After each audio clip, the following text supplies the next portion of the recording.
नमस्कार दोस्तों, मैं महेश कुमार आपका इस वीडियो में स्वागत करता हूं। आज इस वीडियो में हम लोग जानेंगे कि जो आज की एग्जाम हुआ था पॉलिटिकल साइंस का, उसमें से जो ऑब्जेक्टिव सवाल है उसको सॉल्व करेंगे। उसका आंसर क्या आप लोगों ने सही किया है, क्या गलत किया है, तो आप लोग चेक कर सकते हैं, मिला लें कि कितना आपका सही हुआ, कितना गलत हुआ। तो यहाँ पहला सवाल है, वर्सा पैक्ट की स्थापना किस देश में हुई थी? तो वर्सा पैक्ट की जो स्थापना है वो कब हुई थी? सोवियत संघ में हुई थी। इसका आंसर ये हो जाएगा, सोवियत संघ हो जाएगा। ठीक है, नेक्स्ट सवाल की ओर बढ़ते हैं। अगला सवाल है, पहला गुट निरपेक्ष शिखर सम्मेलन में कितने देशों ने भाग लिया था? तो कितने देशों ने भाग लिया था? 25 देशों ने भाग लिया था। ठीक है, इसका आंसर क्या हो जाएगा? 25 देशों ने भाग लिया था। नेक्स्ट सवाल की ओर बढ़ेंगे। ठीक है, अगला सवाल क्या है, भारत तथा पाकिस्तान के बीच ताशकंद समझौता करने में कौन से सोवियत नेता ने महत्वपूर्ण भूमिका निभाई थी? तो इसका आंसर क्या होगा? गोर्बाचेव होगा। ठीक है, इसका आंसर गोर्बाचेव होगा। चलिए अगला क्वेश्चन की ओर बढ़ते हैं। नेक्स्ट सवाल है, बर्लिन की दीवार कब गिराई गई? तो बर्लिन की जो दीवार है वो 1989 में गिराई गई। 1961 में बना था। ठीक है, 1989 में गिराई गई। अगला सवाल की ओर बढ़ते हैं। अगला सवाल आपका है, ग्लासनोस्त और पेरेओस्त्रेइका किसने प्रस्तुत किया था? तो किसने प्रस्तुत किया था? ये गोर्बाचेव ने प्रस्तुत किया था। ठीक है, इसका आंसर गोर्बाचेव होगा। नेक्स्ट सवाल की ओर बढ़ते हैं। ठीक है, जोसेफ ब्रीज टीटो किस देश के नेता थे? तो ये किस देश के नेता थे? ये यूगोस्लाविया के नेता थे। किस देश के नेता थे? यूगोस्लाविया के।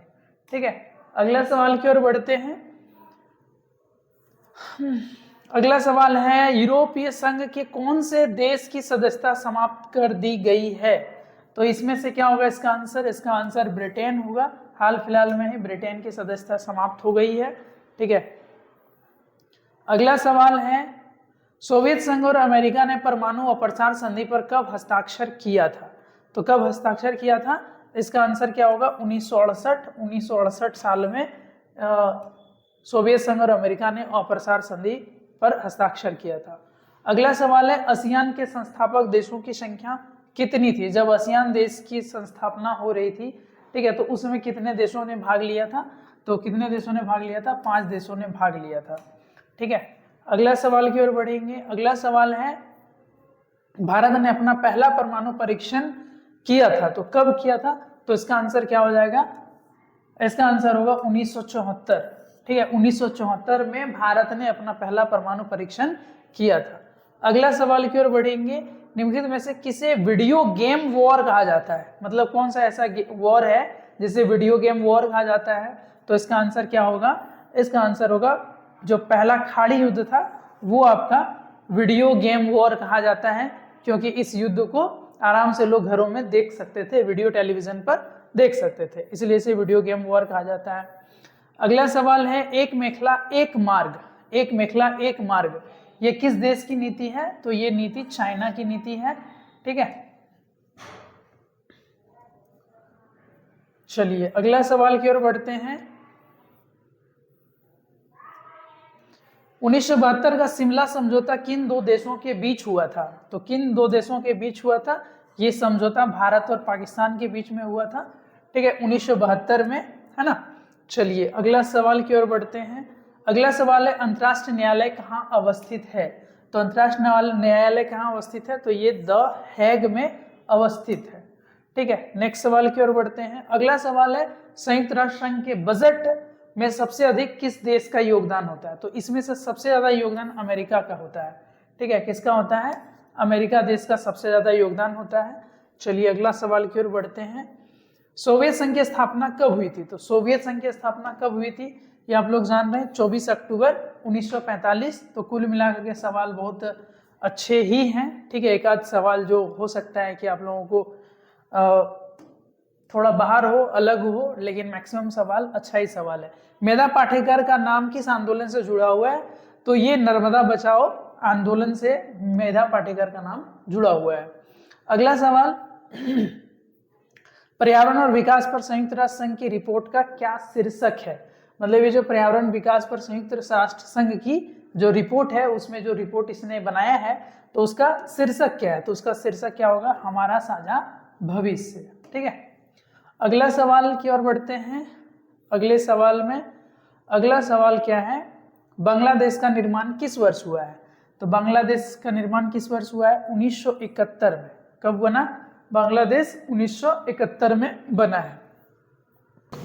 अगले सवाल की ओर बढ़ते हैं। किस राजनीतिक दल ने 1957 में केरल ने अपनी सरकार बनाई थी? तो 1957 में जो है ना, वो कौन सी पार्टी थी जिसने अपनी सरकार बनाई थी? तो वो था भारतीय कम्युनिस्ट पार्टी। अगला सवाल की ओर बढ़ते हैं। अगला सवाल है 2024 में लोकसभा का कौन सा आम चुनाव हुआ था? तो 2024 में जो आम सभा चुनाव हुआ था वो कौन सी थी? 18वीं थी। चलिए अगला सवाल की ओर बढ़ते हैं। अगला सवाल है एशियाई अफ्रो एशियाई बंडुंग सम्मेलन कब हुआ था? तो ये कब हुआ था? 1955 में हुआ था। बंडुंग सम्मेलन 1955 में। चलिए अगला सवाल की ओर बढ़ते हैं। अगला सवाल क्या है, किस देश ने भारत पर आक्रमण कर पंचशील का उल्लंघन किया? तो ये जो पंचशील समझौता हुआ था ये भारत और चीन के बीच हुआ था, और चीन ने ही जो है ना ये पंचशील समझौता का उल्लंघन किया, 1954 में हुआ था। अगला सवाल की ओर बढ़ते हैं। महाराष्ट्र में दलित पैंथर्स नामक संगठन कब बना? तो ये दलित पैंथर्स नामक संगठन 1972 में जो है ना अस्तित्व में आया था। चलिए अगला सवाल की ओर बढ़ते हैं। जब जनता पार्टी की सरकार बनी तो प्रधानमंत्री का पद किसे मिला था? यानी भारत में गैर कांग्रेस पार्टी की जो सरकार बनी थी, यानी बीजेपी की, जो बाद में जनता पार्टी बाद में बीजेपी कहलाई, तो इसमें पहले प्रधानमंत्री का पद किसको मिला था? मोरारजी देसाई को मिला था। ठीक है। अगला सवाल की ओर बढ़ते हैं। संपूर्ण क्रांति का विचार किसने दिया था? तो ये जो संपूर्ण क्रांति का जो नारा है तो किसने दिया था? जयप्रकाश नारायण ने दिया था। ठीक है, जयप्रकाश नारायण ने दिया था। अगला सवाल की ओर बढ़ते हैं। भारत अपने आर्थिक विकास के लिए किस मॉडल को चुना है? तो भारत जो है ना, मतलब विकास के लिए, भारत की तरक्की उन्नति हो, तो इसने आर्थिक विकास के कौन से मॉडल को अपनाया है? मिश्रित अर्थव्यवस्था को अपनाया है। ठीक है। चलिए अगला है। तो इस तरह से कुछ कुछ सवाल थे, है ना, जो ऑब्जेक्टिव में आप लोगों के पूछे थे, तो आप लोग मिला सकते हैं कि आपका कितना सही हुआ, ठीक है, और कौन सा कितना गलत हुआ, है ना। तो मोटा मोटी अनुमान लग सकता है कि मेरा 30 में इतना मार्क्स आ जाएगा। तो चलिए फिर मिलते हैं अगले वीडियो में, तब तक के लिए जय हिंद जय भारत।